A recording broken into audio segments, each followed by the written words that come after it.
क्या मैं हर रोज आपकी 5 मिनट ले सकती हूँ? सिर्फ एक बार ट्राई कीजिए, क्या पता आपको जो चाहिए वो आपको मिल जाए। गुड मॉर्निंग जिंदगी।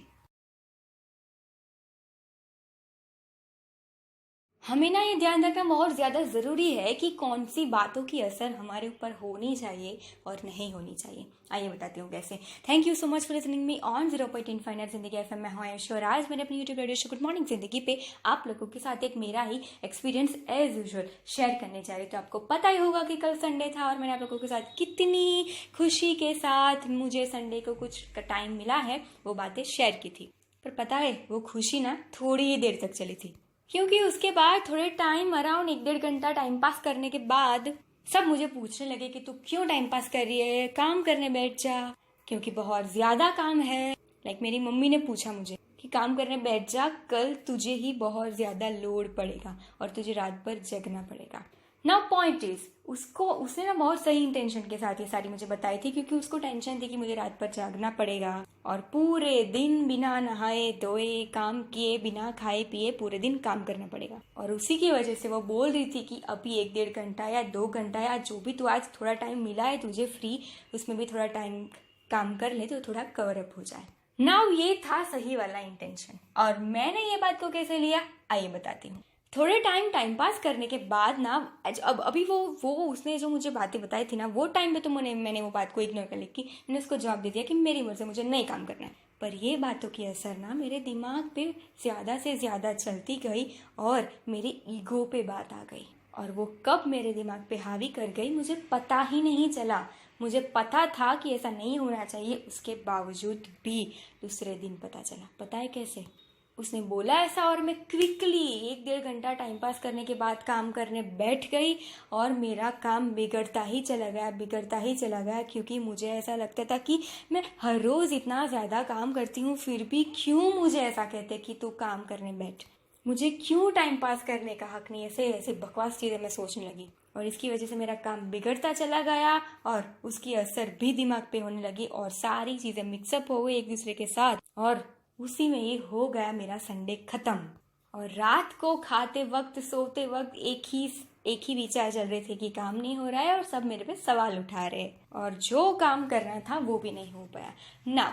मंडे हो गया, अर्ली मॉर्निंग हो गई, काम शुरू तो कर दिया पर जैसे होना चाहिए था हो नहीं पाया। बहुत ज़्यादा मेस क्रिएट हो चुका था क्योंकि सही तरीके से मैं इनपुट नहीं दे पा रही थी काम में, क्योंकि अभी भी उसकी असर चल रही थी, ऐसी बकवास चीज़ों की असर मेरे दिमाग पे चल रही थी। और वो पॉइंट मैंने फिर से मम्मी के साथ उठाया और उसके साथ मैंने बहुत बड़ा झगड़ा कर लिया। एज यूजुअल अपनी प्रॉब्लम थी, मेरे ईगो की प्रॉब्लम थी और मैंने अपना सारा गुस्सा उसके ऊपर निकाल दिया और झगड़ा कर लिया। मुझे पता है कि मुझे उन लोगों की ज़रूरत है, फिर भी मैंने उन लोगों के साथ झगड़ा कर लिया। अब टाइम आता है कि राखी का काम करना है, शाम होने को आई है। अब तभी तो मुझे उन लोगों की ज़रूरत पड़ने ही वाले, क्योंकि ऑफ कोर्स मैं अकेले कुछ भी नहीं कर सकती हूँ। मेरा ईगो इतना ज़्यादा हावी हो चुका था मेरे ऊपर कि मैंने उन लोगों को एक बारी पूछा तक नहीं कि चलो मेरी हेल्प करो। वो लोग सामने से हेल्प करने आए तब मैंने वो चीज़ एक्सेप्ट की। आपको लग रहा होगा कि मैं कैसी हूँ। यस, मुझे भी ऐसा लग रहा था कि यार मैं क्या कर रही हूँ, कैसी हूँ।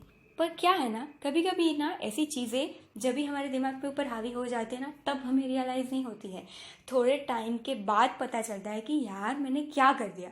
अभी मोरल ऑफ द स्टोरी क्या है वो मैं आपको बताती हूँ। नंबर 1, अगर मैंने संडे को उसकी बातों को ध्यान पे ना लिया होता ना तो शायद मुझे संडे अच्छी तरीके से एंजॉय करने को मिलता। मंडे मॉर्निंग को मुझे अफसोस नहीं होता कि मुझे बिल्कुल भी टाइम फ्री नहीं मिला और मेरा मंडे नहीं बिगड़ता और सही तरीके से मेरे वीक की शुरुआत हो जाती। नंबर 2, अगर मैं ऐसा ना भी करती और काम करने भी बैठ जाती ना चुपचाप तो भी सही तरीके से अच्छे से काम कर पाती तो मुझे सेटिस्फेक्शन मिलता और आगे से मेरा काम सही से निकलता और झगड़ा भी नहीं होता। एंड थर्ड थिंग जो मैंने ये सीखी है कि ठीक है ऐसा हुआ तो एक बार ही सही, पर शायद कुछ सीखना था इसीलिए ऐसा कुछ हुआ होगा। और ये कि ऐसी बकवास चीज़ों के असर दिमाग पे नहीं होने देनी है।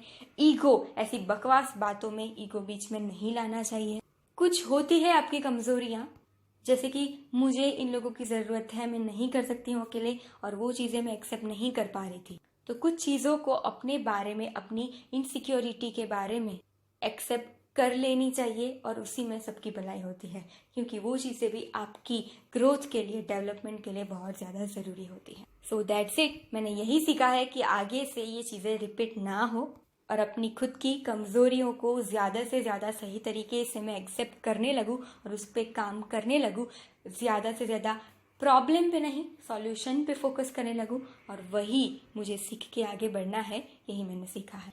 देखते हैं आगे क्या होता है। समझाती तो हर बार हूँ, पर पता नहीं कहाँ से दिमाग पे ऐसी बकवास असर हो ही जाती। आई मेक श्योर कि आगे से ऐसा ना हो। आपको क्या लगता है, आपको क्या सीखने को मिला है ये कहानी में से, मेरी छोटी सी? और आपके साथ ऐसा कोई इंसिडेंट हुआ हो, आपके साथ ऐसी कोई कहानी हुई हो कि आपको अपने आप पे ही पर मतलब गुस्सा आ रहा हो कि क्या कर दिया आपने, तो प्लीज़ आपकी कहानी मेरे साथ शेयर कीजिए, क्योंकि क्या पता अलग अलग तरीके की कहानी एक दूसरे के साथ शेयर करेंगे तो शायद एक दूसरों की कमजोरियों पे हम लोग अच्छे से काम कर पाएंगे और जल्दी से आगे बढ़ पाएंगे।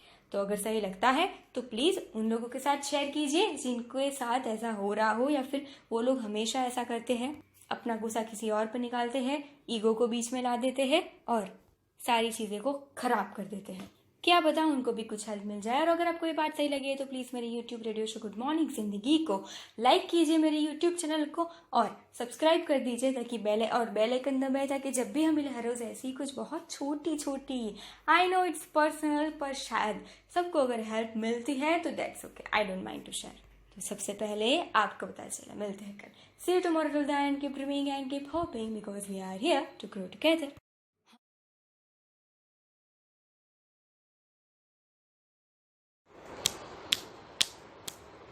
गुड मॉर्निंग जिंदगी।